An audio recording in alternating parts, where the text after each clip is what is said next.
Welcome back. Glad to be back to another episode of Steady Mind. Been gone for a little bit. Went on a mini vacation. Went to see my homeboy get married in another state. Beautiful wedding. Beautiful couple. It was great vibes. It was good to see some friends I haven't seen in a while. Got my two-step on. Only thing I can say bad was, man, when me and wifey got to the hotel, they had two separate beds when we ordered. Well, when we placed our reservation online, it was supposed to be one king size, and they gave us two queens, which was weird. And we thought it was gonna rain, but it turned out nice. The weather warmed up. We enjoyed ourselves. We walked around a little bit. Enjoyed being around good company for the weekend. Went over like a 20-mile bridge. That was a new adventure. But other than that, it's been good. I've been going through, some things, some trying things that we all, go through in life. And, you got to keep your chin up. Keep it going. Sometimes you got to take a pause. It's okay to take a pause and come back and, pick up where you left off. And while I was away, I was able to pick up a great book by Jason Wilson called Battle Cry. And I believe every man, whether black, white, doesn't even matter. Every man should read this book. My wife was asking me, should she read it? I was like, no, it's for men. Like it's exclusively for men, to encourage men, to help us, get through that mental battle and struggles. And, he talked about how wage war within, like, don't just be able to react to a situation just off emotions. React with logic, understand the reasoning behind it, understand why we react a certain way, and everything stems back to what you was taught in the trauma that you were necessarily been through as a child, and how he grew up without a father. Well, his father was there, but he wasn't there, if you know what I mean. His father was messing with a whole bunch of women, and he prayed to God for a father figure, and he didn't realize he had a father figure until he buried his stepfather. And his stepfather taught him so many things throughout life, and how one morning his mom told him, I got this gun just in case your father come here and do certain things to us just for protection. And he went on to explain why he had such a bad relationship with women, and how he treated them a certain way because he saw that from his father. His father was treating women as if they were trophies, as if, all right, I got this one, I'm gonna put this one on the next, shelf. And it got so bad to the fact that his best friend, he messed with his best friend's wife while his best friend went to the store. And come to find out, it was the girl that he took to the prom. Her father was his father's best friend. And that changed his whole outlook on how he treated women, and how he gave his life to Christ in 1997, and how he breaks down things, and how he necessarily tried to, every situation he encountered, he gave it to God. He stopped worrying. He used to work hard, trying to make ends meet, trying to be that, pound on the chest provider. I got to do things. I got to make sure everything goes my way. But he didn't realize that when you give your life to Christ, you have to give complete trust to God. You can't necessarily go into it and say, all right, God, I got this. You step back for a little bit. No, you got to give him complete trust and understand what purpose that you, what is the purpose of why you going through certain things? Is it because you're not learning? Is it because it's self-inflicted? Is it because you're following a path that you're not supposed to be going down? So when he gave his life to Christ, he realized that his purpose was mentorship. His purpose was to help young men, and he didn't know where the money was going to come from. He used to actually be in the music industry, and that God was trying to pull him out of that, and he was like, "Nah, this is what I love to do. This is what my passion is." But we don't realize that it's a term he uses called shadow. I forget. It's called shadow something. I'll think of it in a few. And he talked about we're more than masculine men. We have emotions.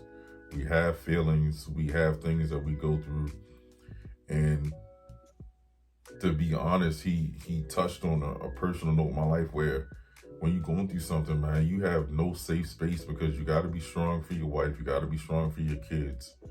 And as brothers, we don't come together enough to have that safe space for men to actually get things off our chest. It's not even necessarily about crying.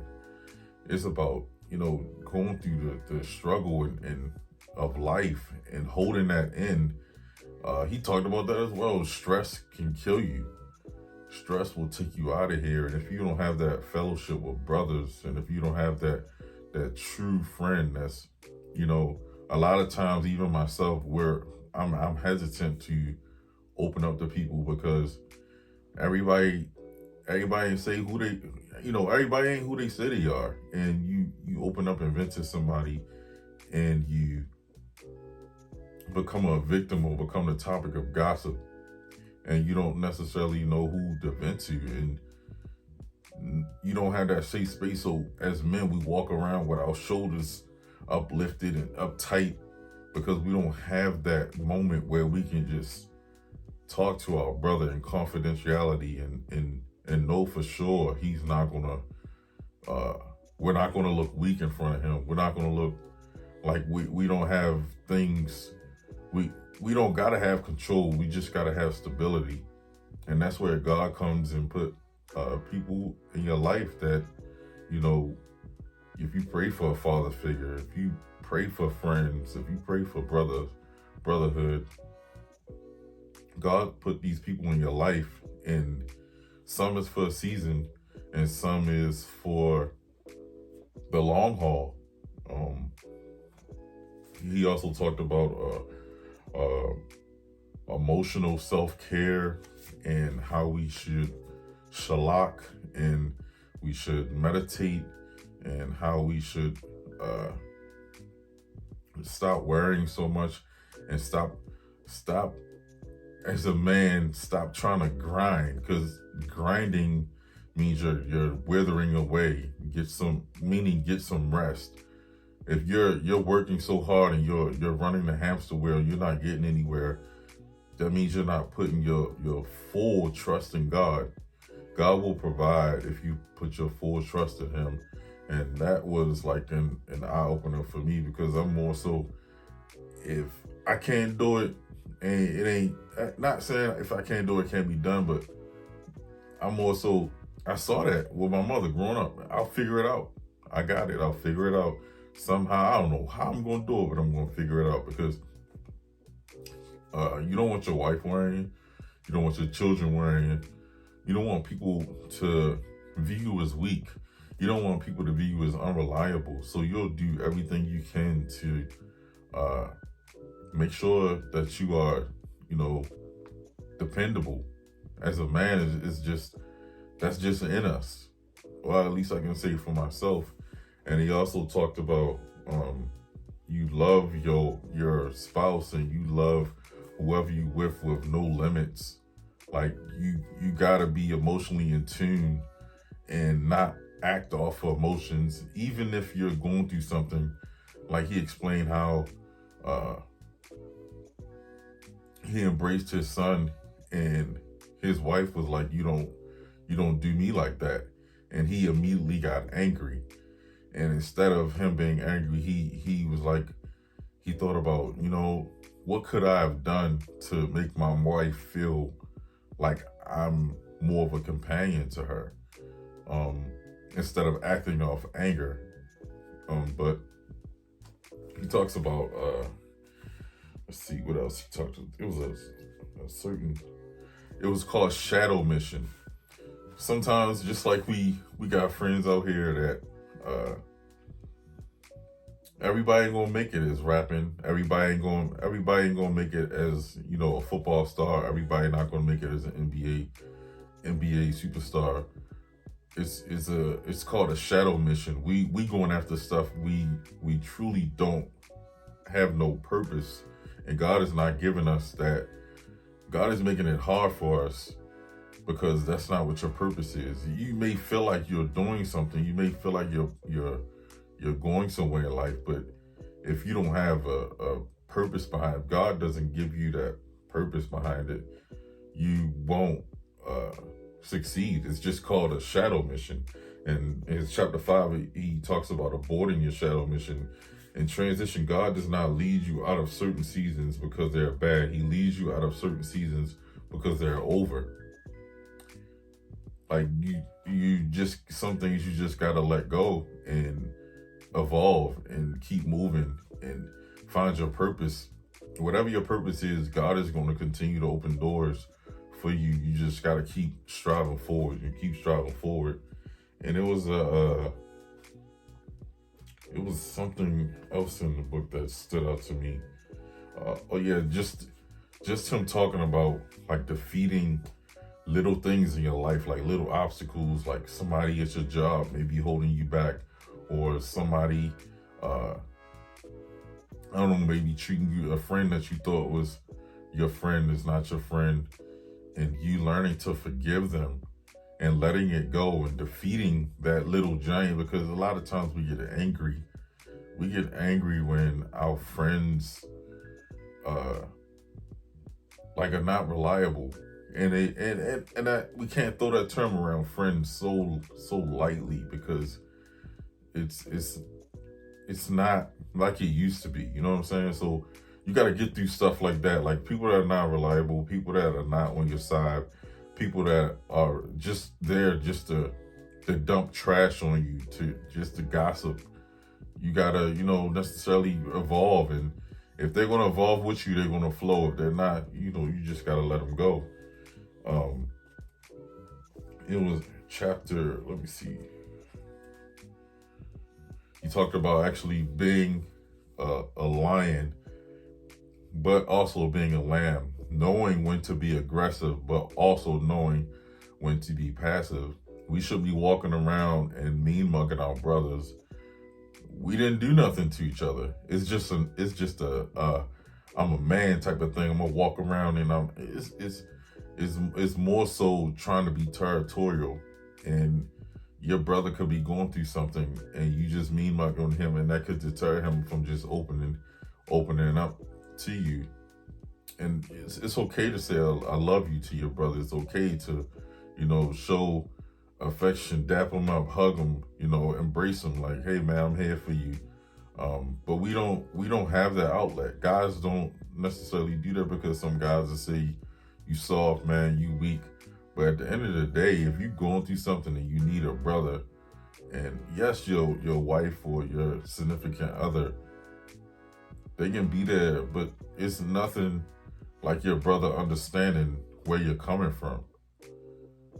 Only a man can relate to a man. A man knows what another man is thinking, and we know when something ain't right. We know when something ain't right with our friends and with our brothers, and we try to be that. I got it, man. I'm gonna figure it out. But it's time to. Sometimes it's just like, look, man, I just need your advice about something. Hear me out real quick. And he talks about his CATTA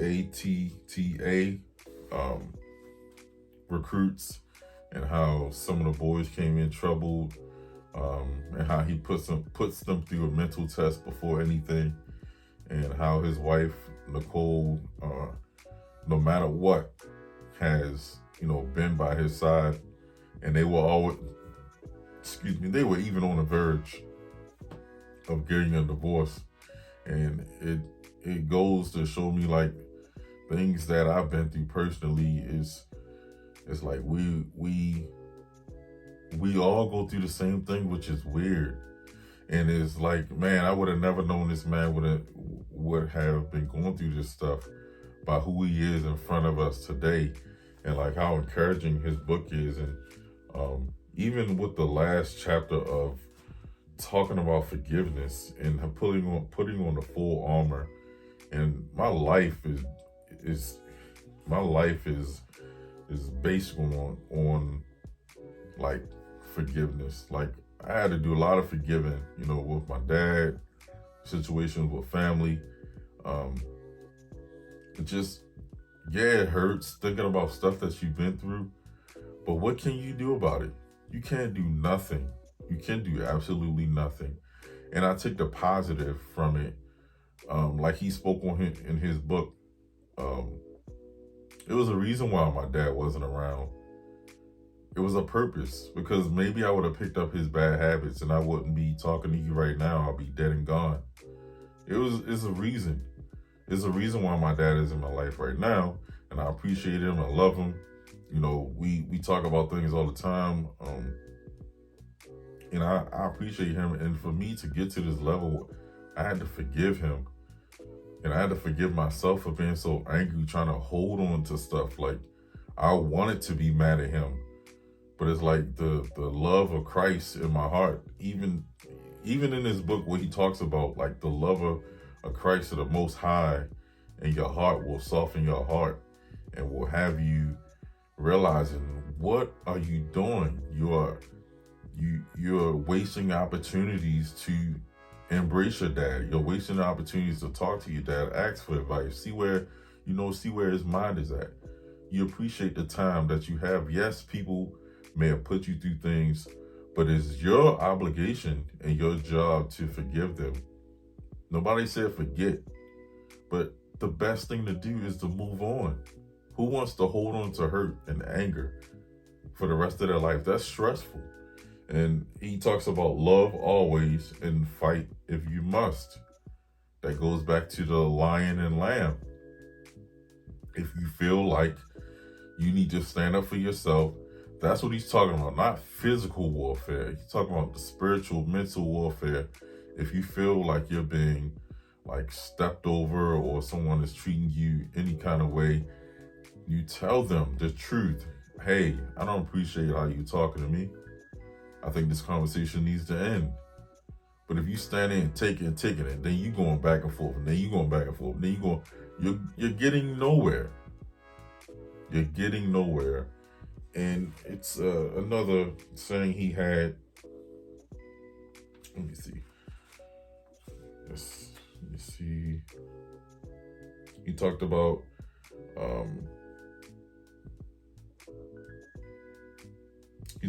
David, and how David defeated Goliath and eventually became a faithful servant of King Saul, and how this made King Saul furious. He deeply resented the song, and from the day on, Saul kept a jealous eye on David. And they eventually reconciled, but we all know what happened to Saul. And then he also has a saying in his book, there's a lot of different things that can help you out. You have to detach your mind from what happened so you can respond to what's happening. This book is very encouraging, and I advise all my brothers to pick this book up, man. Pick it up from Amazon, pick it up from Barnes and Noble. Like, if you want to borrow it from me, let me know, man. This is a really powerful book, and it opened my eyes on different perspectives. And he has a process that he does I'll read you a piece of it. It's common it's common to believe that the mind controls the body, but as mentioned, the soul is the seat of our emotions, which often overrule what the minds transmit. If we do not rule over our soul, we lose self-control and become slaves to our emotions. Progress during the day and rest at night includes us. As men, we often stay up at night because we haven't released the stress or disappointments of the day. This is why we must learn and apply the 4 R's: reflect, release, reset, and rest. If you want to experience peace, start and end each day with a moment of reflect on the turbulent things that has shaken your soul. Then, through prayer and meditation, allow your soul to release the cares of the world to the Most High so you can reset. Once your soul is still, you can experience rest, a byproduct of Yah's peace. This is Psalms 127 and 2. So there's a lot of things in here that he relates to, and he has a scripture context behind it. And I'm not trying to get too religious. Everybody's not a believer. So my job is not to persuade you. My job is to show you the way. Like, you'll see it in my walk, not in what I say. And a lot of people want to force you to believe something, but if you're the first step of seeing, in my opinion, the first step of wanting to follow someone is love. They want to see love. They don't want to see forceful nature. Nobody wants to be forced to do anything. And in this climate and day and age, you got to be careful as well with saying certain things. So everything that he referenced to, he puts a lot of scripture behind it. Just like, let's see.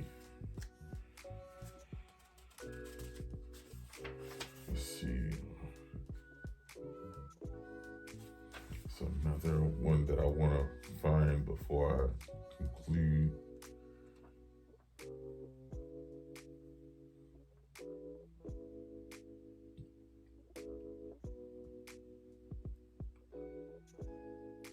Yeah, many of us often ask the Most High for peace, but we expect Him to make our circumstances better in order for us to experience it.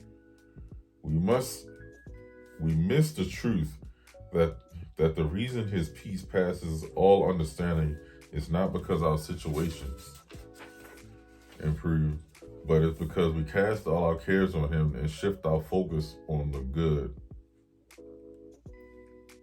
Even if you're not a man of the Most High, you will still greatly benefit from changing your perspective of peace and gaining biblical understanding needed to maintain rule over your emotions.